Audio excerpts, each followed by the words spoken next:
La Academia Nacional del Folclore presenta ANFTV, donde podrá disfrutar de todo el contenido audiovisual que estamos preparando para usted.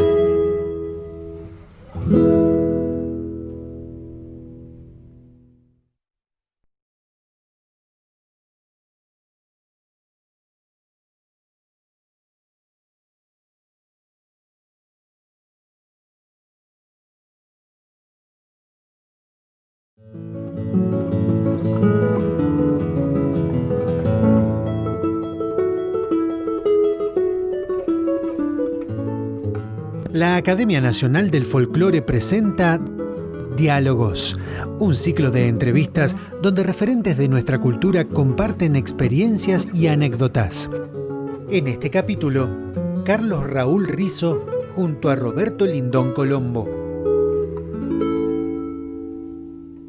Muy buenas tardes, queridos amigos. Nuevamente, la Academia Nacional de Folclore nos invita a reunirnos una nueva tarde, ya cayendo el sol, en este ciclo que ha dado a llamar Diálogos y que nos convoca para compartir momentos con los referentes de la cultura popular argentina, en todas las disciplinas, en todos los métiers. Hemos conocido más de músicos, de poetas, de artesanos en varias materias primas, de artistas plásticos, pintores, escultores, de jinetes, de cocineros. Y siempre es un gusto en este ciclo que coordina el vicepresidente primero de la Academia Nacional de Folclore, Carlos Danilo Molinero, y que es el responsable, coordinador y el maestro que hace posible que esto se pueda compartir en todos los aspectos técnicos, el licenciado Darío Pizarro. Así que bueno, un nuevo encuentro hoy con el grato placer de encontrarnos con un escritor con mayúsculas, una personalidad en las letras gauchas, en las letras tradicionales de la República Argentina, reconocido principalmente en el ámbito de su provincia, la provincia de Buenos Aires, y con una trayectoria. Nos referimos al querido maestro y amigo Carlos Raúl Rizo. Buenas tardes. Buenas tardes, Roberto. Buenas tardes a la Academia Nacional de Folclores. Gracias por esta oportunidad de participar de estos diálogos, Roberto. Bueno, Carlitos, sos fundador, cofundador y presidente, si no me equivoco, hoy nuevamente, en este tiempo nuevamente, de la Asociación Argentina de Escritores Tradicionalistas, junto, entre otros, con lo querido y entrañable amigo, tocayo mío, don Roberto Copari, con quien compartimos tantos momentos inolvidables. ¿Cómo fue ese comienzo? ¿Cómo fue la idea de fundar esta institución única, según tengo entendido, a nivel nacional, Asociación Argentina de Escritores Tradicionalistas? Bueno, eso fue una idea de Roberto Copari, que él se encargó de compartir con algunos amigos que más lo frecuentábamos, y que surgía del hecho de que, por ejemplo, en la ciudad de La Plata había en ese momento, estamos hablando del año 84, varias instituciones literarias, porque la provincia tiene la Sociedad de Escritores de la Provincia, que lo tiene Almafuerte como patrono y que tenía sede en La Plata. La SADE, la que fundara Lugones, en La Plata tenía la delegación número 1. El club universitario tenía un círculo literario muy importante. Pero nos dábamos cuenta que salvo Copar y yo, que por ahí nos invitaban a esa reunión, era muy difícil que a un muchacho de campo, a un paisano, a un puestero, lo invitaran a una reunión esas asociaciones. Y más te digo si tenías que ir al Salón Jockey Club, que era donde se realizaban las reuniones de la SEP, ¿no? pisos alfombrados, un ambiente muy ajeno al de la gente criolla, al acostumbrado al fogón para compartir versos y escritura. Y entonces surgió la idea, ¿por qué no hacer una institución en la que podamos nuclear a la mucha gente que nosotros sabíamos que existía, porque por ahí no lo conocían en otros ámbitos, pero nosotros sabíamos que cualquier pueblito, cualquier paraje de la provincia hay un hombre o una mujer que escribe versos. Lo que pasa es que no se consideran a sí mismos poetas. Entonces, en el año 1984, un 25 de marzo, quedó constituida. Ese día éramos muy poquitos los que participamos de la reunión, Roberto Coparis, como bien vos dijiste, Rubén Garaventa, que fue otro de los que estuvo desde el principio, y Carlitos Parisotti y quien les habla. Y ahí hicimos una convocatoria, entonces no había estos medios como tenemos ahora, no había radios FM, no había telefonitos, así que hicimos gacetillas que mandábamos a los programas de radio, fundamentalmente en La Plata. En ese entonces, Radio Provincia y Radio Universidad tenían muchas audiciones folclóricas. Y bueno, recurrimos a todas ellas, llevando las gacetillas, invitando para octubre a hacer una reunión más grande y formar una comisión. Esa gacetilla la firmaron, aparte de Copari, Garaventa y quien les habla, Benito Aranda, Rodolfo Lemble y Francisco Chamorro, que fueron los 6 nombres que convocaron para el mes de octubre para formar una comisión. Y en el mes de octubre formamos la primera comisión. Y lo pusimos a Copari de presidente como no podía ser de otra manera.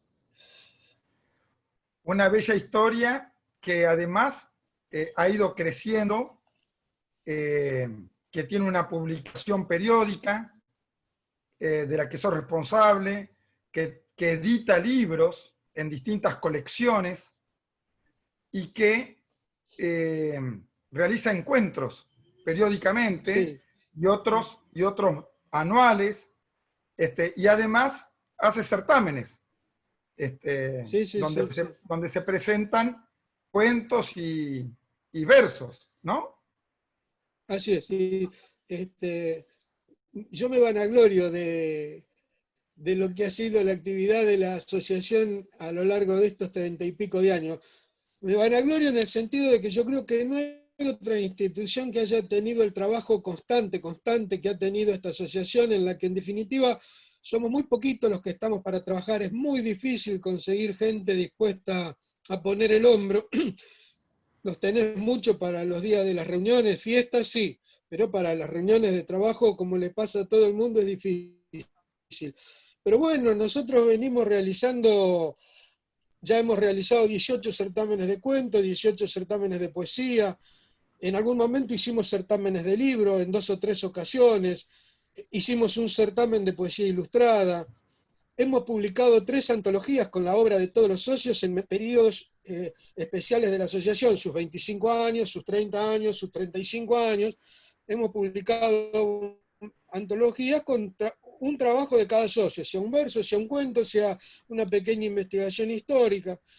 Como vos decís, publicamos una pequeña revista que es para los socios, en el sentido de que los trabajos son de los socios, es para el que la quiera tener, pero lo que el contenido es el trabajo de los socios, que se llama, es el boletín informativo de la asociación y es trimestral su aparición. En este momento por el COVID está interrumpida. Nos quedó el número de marzo sin poder distribuir. Entonces no nos podemos arriesgar a seguir imprimiendo, que es un costo muy grande para nosotros, y no mandarlo a ningún lado. Por supuesto. Y como vos decís, hemos hecho una colección de libros y le ayudamos a todo el socio que quiera publicar su libro a concretarlo. Casualmente hoy estuve hablando con uno de Jáuregui, que ya publicó 2, y me dijo, tengo material como para hacer un tercero. No le pagamos el libro, pero le ayudamos con toda la tarea, que es sobre todo lo que es fundamental, son con las pruebas de corrección. Yo he visto libros de gente que ha venido a la asociación, que se ha gastado un montón de plata, y cuando vos abrís el libro, las páginas están sin numerar, no tiene índice, y vos decís, pobre Juan, se gastó un montón de plata.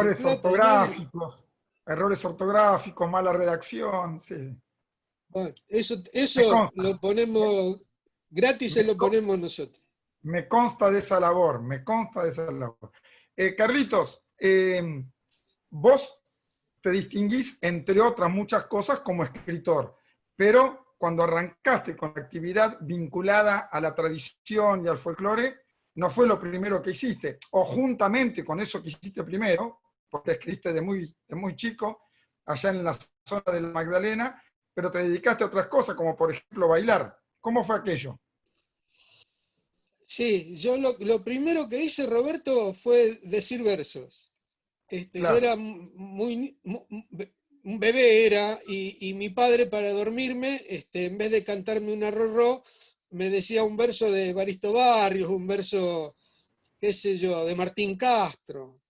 Y sin querer mi viejo me educó el oído, porque tuvo, creo que de casualidad, o la virtud tuvo de decirme versos que estaban bien escritos. Y eso, el verso tiene ritmo, sobre todo el verso nuestro, el verso popular, que tiene métrica y tiene medida, y rimas, tiene una música, una musicalidad el verso.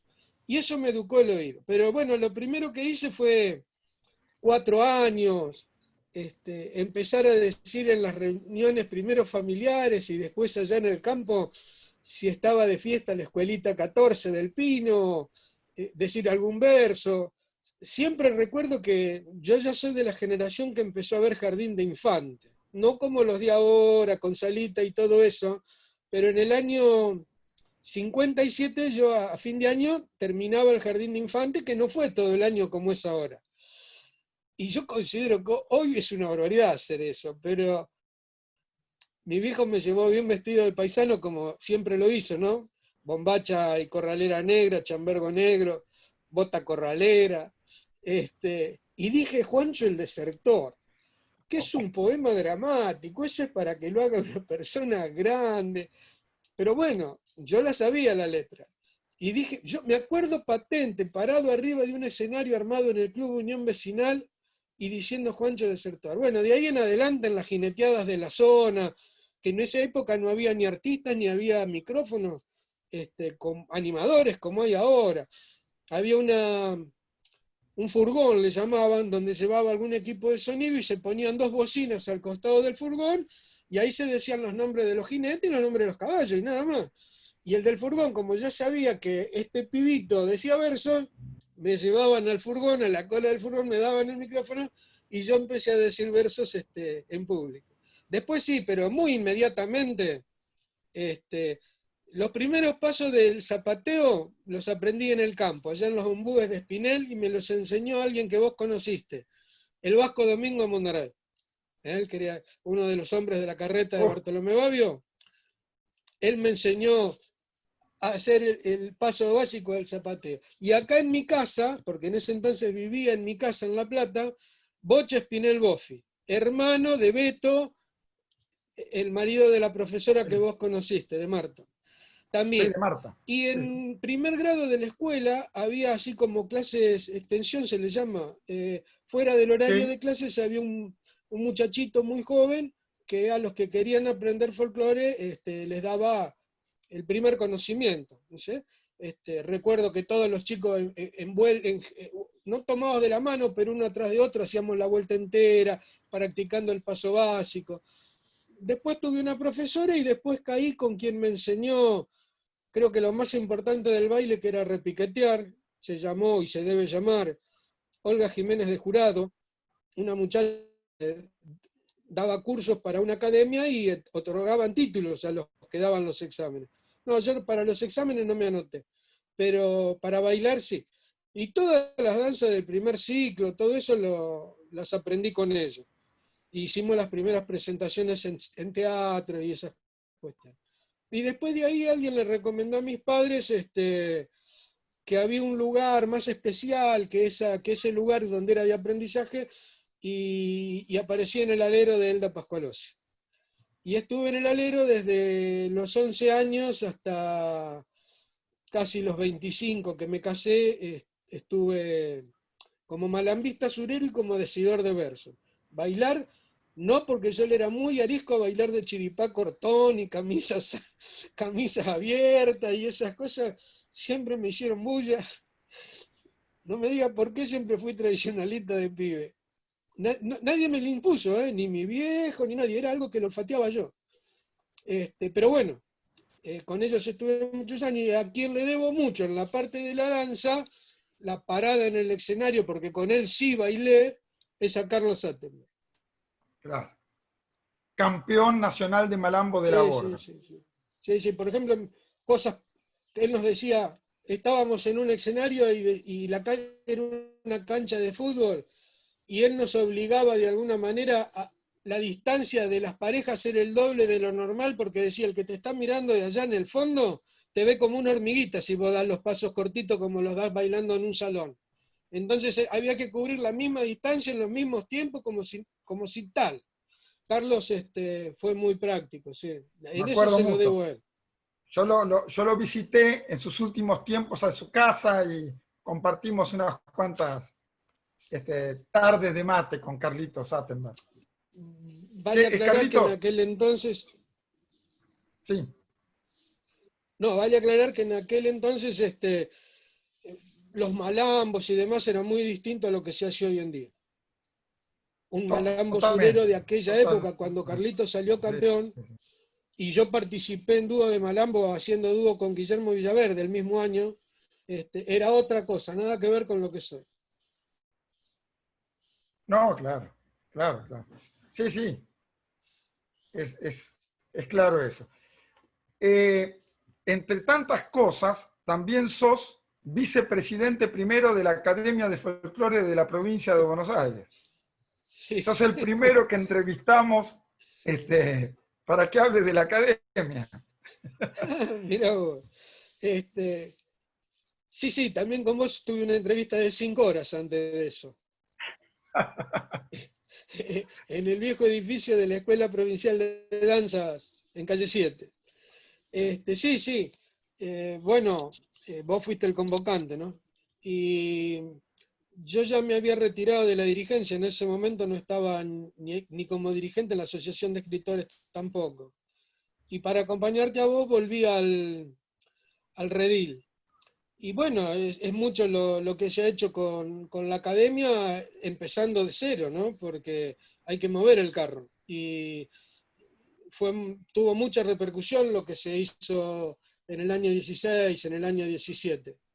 Hemos hecho bastante, nos han atendido muy bien, hemos ido a lugares muy lindos donde hemos presentado a la academia y nombrado académicos como en General Belgrano, en el Museo Las Lilas en Areco, en el Salón de Deportes de Dolores, se me escapan, hay un montón de lugares a los que fuimos, en el museo, en el de Dolores, bien digo, estuvimos en el museo y en el Salón de Deportes. Bueno, en el Congreso de la gente de la Agrupación de Estudios Gauchescos también, en todos los lados Ezeiza. en los que hemos estado con la academia, se formó un lindo grupo, ahí con amigos como el Gringo Rojo, como Guillermo, Le cuento a en la la fiesta de las gente llanuras.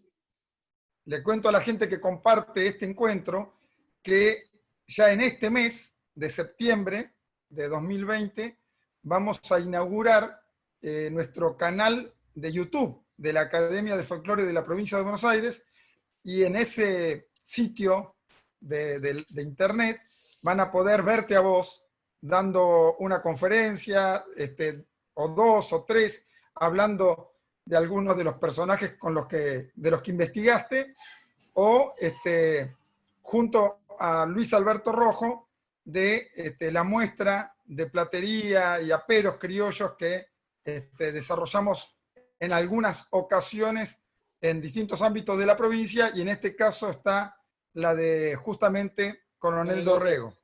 Bueno, y hay varios videos, así que les digo para que estén atentos.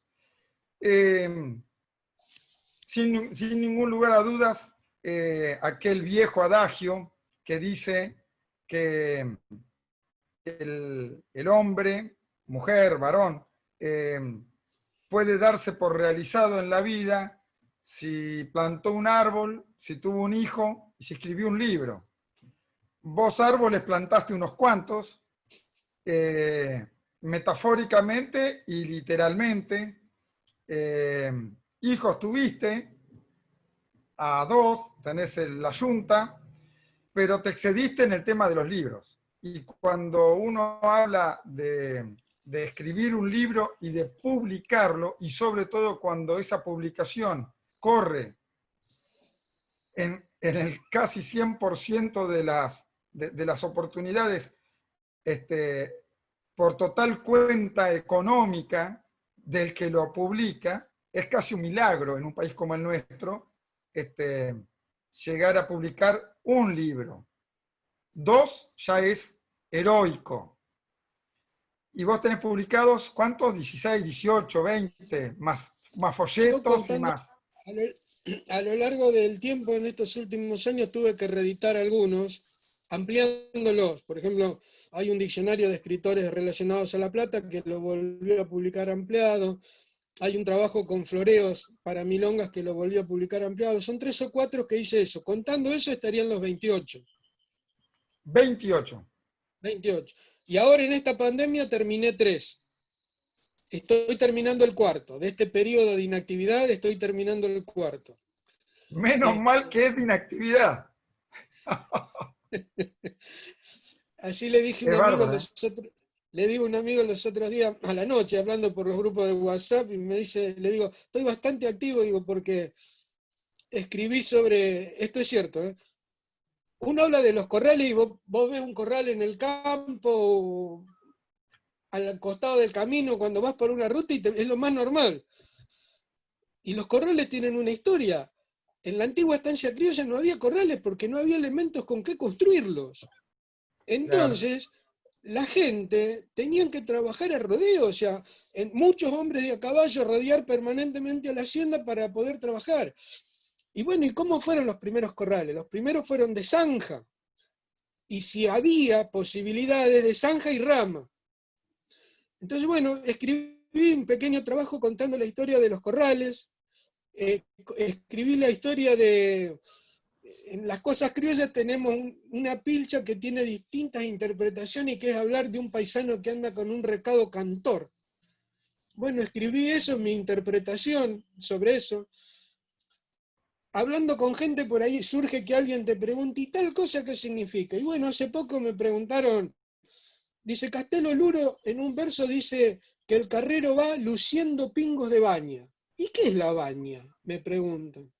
Bueno, yo di la respuesta, pero eso me queda picando, y escribí un pequeño trabajo. La baña es una grasa que se le cría entre el cuero y la panza, abajo, a los caballos que están bien mantenidos, o sea, gordos de más quizás.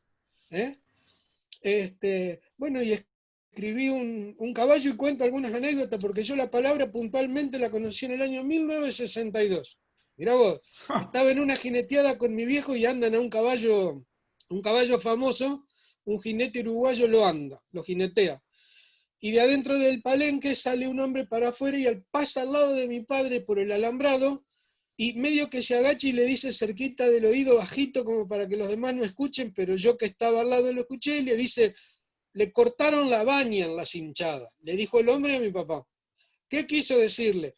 Que los hincharon tanto que el cinchón angosto se le metió entre las carnes al animal, lo cual le producía un dolor, una molestia, una incomodidad que jugó a favor del jinete. El caballo, atendiendo esos dolores y esos malestares, no rindió de la manera que hubiese sido habitual. No me olvidé nunca más de eso, Roberto.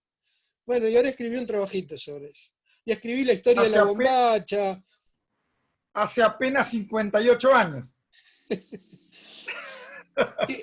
Y a raíz de esto me tomé el trabajo de anotar todas las palabras que usaba mi abuelo. Mi abuelo terminaba el tambo, y si estaba yo con ellos en el campo, él se hacía un ratito de siesta a la mañana, porque se madrugaban para hacer el tambo, a mano, a la intemperie. Y entonces, como yo llevaba la leche a la calle, a que pase el camión a retirar los tarros, él se podía acostar un rato, pero con una condición. Te decía, recordame a las 9. Ese recordame quería decir que lo llamara a las 9. Esa palabra es española. Bueno, como esa, usaba varias palabras que me tomé el trabajo ahora de anotarlas para que no se pierdan y registrarlas de alguna manera. A mí me haces pensar, lo hemos lo hemos dicho tantas veces de distinta manera, ¿no? Pero hay un pasaje de la película argentina, El secreto de sus ojos, que ganó el Oscar allá por el año 2010.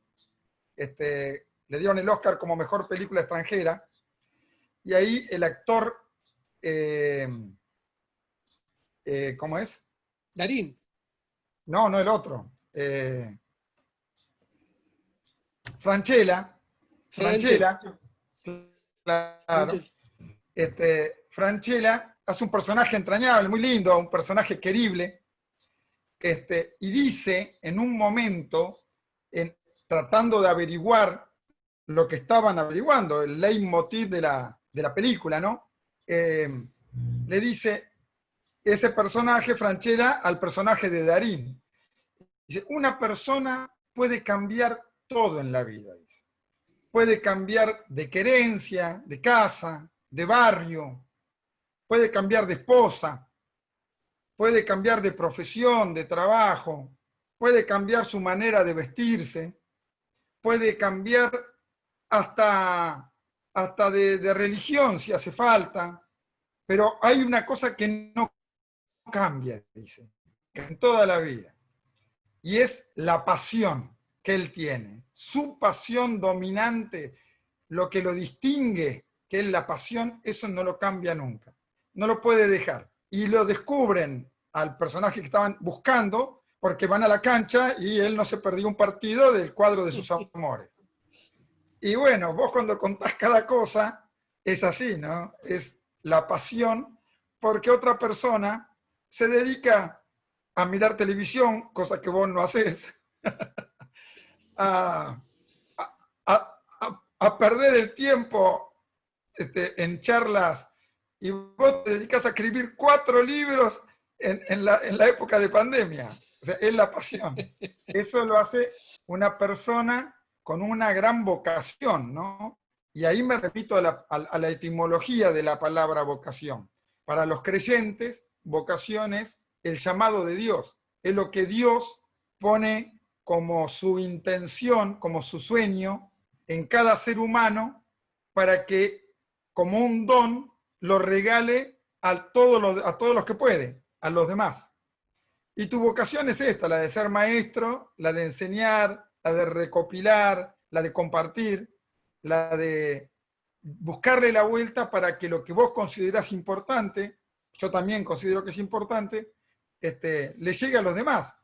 Y de alguna manera iluminar su vida y, sin ningún lugar a dudas, tratar de construir una sociedad mejor. ¿Por qué? Porque lo que vos viste en tus mayores, lo que vos viste en el ámbito donde te has movido siempre, es que ese grupo de personas, que incluyen a tus abuelos, a tus padres, a tus amigos, viven en función de una escala de valores. Hay excepciones en todos los ámbitos de la vida con todas las personas, porque hay debilidades, hay chiquiteces, pero a vos te sedujo ese ambiente, pienso yo, intuyo, porque lo asociás a esa escala de valores que tiene que ver con una amistad profunda, con la solidaridad, la subsidiariedad, la empatía, con el soñar con un mundo mejor, una sociedad más justa, pero además trabajar para que eso sea así. Y desde el tradicionalismo, desde esto que vos escribís, desde tus versos, siempre se trasunta esa búsqueda, ¿no? De recordar momentos importantes vinculados con los quehaceres cotidianos, con las actividades laborales, con el tema de la amistad de uno con otro, de que la palabra vale, la palabra empeñada vale, que la imagen de una persona, su carta de presentación es fundamental, desde cómo está vestido, cómo se para, cómo habla, y eso vos lo trasuntás en cada uno de los textos que publicaste. Yo vi a mi abuelo arrendar un pedazo de campo sin ningún papel firmado. Es tantos pesos por mes y a otra cosa. ¿Vos sos consciente de eso? Sí, ¿Pensás sí. así o no? Sí, yo, sí, para mí la palabra tiene un valor importante, tremendo. Hay un cuento de Jorge Calvetti que se llama La Palabra, que habla de un paisano. Ay, mi Dios, yo recomiendo la lectura de ese cuento. Sí, sí, sí. ¿Y sabes qué cosa me gusta ¿En qué mucho? libro está? Escrito en la tierra. Ah, Escrito en la tierra. sí. Ahí No lo cuento ahora está. porque nos vamos. Sí, nos vamos muy largos si me pongo a contar ese cuento, pero me emociono. Y ¿sabes qué me gusta mucho? Porque a mí nadie, yo me tuve que ir haciendo solo. Hoy hay talleres, esto que ha inventado Emanuel Gaboto, de los talleres de payadores, que no necesariamente tenés que ser payador, sino te tiene que gustar el verso, y vas y aprendés cosas, en un Es rato aprendés fantástico, montones de cosas. fantástico. ¿Qué? Es Sí, fantástico. por eso. En mi época eso no No había existía. nada. Yo los únicos recuerdos que tengo son de dos. Un día Guillermo Villaverde me mira un verso y Guillermo tiene unos años más que yo tendría 20, él tendría 20 y tanto. Y en un verso yo había puesto la palabra caballaje. Y me mira Guillermo y me dice, esta palabra no existe. Y tenía razón, no existe la palabra. Y después otra observación me la hizo Coco García un día también. Y después hacete solo. Y después hacete solo. No tenías a alguien como ahora que vos podés recurrir. Y yo lo que he hecho toda mi vida es a los que veo que tienen vocación, no conocía esa definición de vocación, te la agradezco. A los que veo que tienen vocación por el verso, por aprender, les transmito todo lo que sé sin ningún inconveniente. Me encanta. Si yo le puedo ayudar a un tipo en un par de horas a aprender lo que a mí me llevó 6 meses, bárbaro. Bárbaro. Por ahora se nos acaba este tiempo de este fogón virtual, así que por ahora lo dejamos acá y que la gente se quede con más ganas de escucharte y nos reencontramos en el próximo capítulo. Bueno, gracias. Nos estamos viendo, gracias y hasta todos los momentos. Recuerde que podrá volver a ver este capítulo, como también todos los anteriores, en nuestro canal de YouTube. Encontrará toda la información en nuestra web www.academianacionaldelfolclore.org.